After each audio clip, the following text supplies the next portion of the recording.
Good morning, ladies. Hey, I want to talk to you about two different things this morning. So, do you have a habit? Maybe it's a small little thing that is derailing where you're actually wanting to go. And it's kind of creeped up on you, but if you'll just kind of ask yourself that question, you may be made aware of some little something that you've given some ground to. And if you're not careful, it will grow and grow. Let me give you an example. Let's say that before the quarantine hit, you were getting up at a certain time and you were working out every day. And I'm just using that as an example because it's really close to home for me. And now you're not getting up at that same time. And maybe you're not working out every day. Maybe you've kind of backed it off. Well, I'll just do it 3 days a week. So if you're doing that because you're being really purposeful about it, that's fine. Yet, are you doing that because it's the path of least resistance? Because I promise you, developing a habit or achieving a goal is never going to be won by following the path of least resistance. And so I'm going to encourage you, ask yourself this question: am I allowing some activity or behavior or a habit that I've let kind of be established? Am I allowing that to sabotage my goal? Wow. So let me give you another example, and this is me personally. Yesterday, I told somebody that I would call them yesterday, and I didn't have integrity of my word. Now, that's incredibly important to me, and I didn't call them back.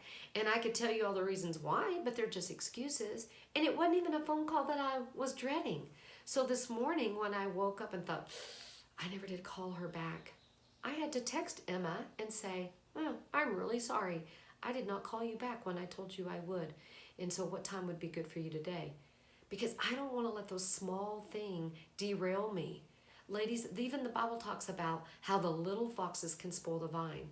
The little activities, the little behaviors that we don't take under control can take us on a detour. And it's a little bitty thing at first. And then before you know it, oh, there's my Western music. All right, stop. Now, so ask yourself that question. Am I allowing something or an activity to sabotage or derail where I really want to go? And then if you are, then let's get back on track. Right now is the time to get back on track before it gets to be this huge thing. Now, the other thing I wanted to mention is we talked about it last week, is that we were going to decide what we were going to do as a tribe.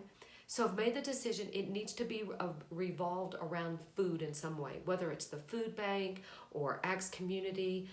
That's kind of the overwhelming response that we were getting, is that it needed to be around a very basic need, and that is food.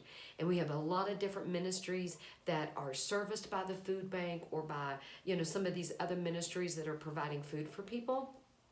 There will be an action component to it. There'll also be a financial component to it, just kind of working out some of those details. So I wanted to give you a heads up of what we're going to be doing.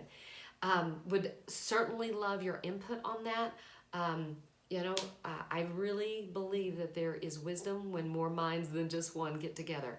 So ladies, just know, number one, we're going to be helping people in the way of food. And number two, ask yourself this question: how, or is there something that I'm allowing to sabotage where I really want to go?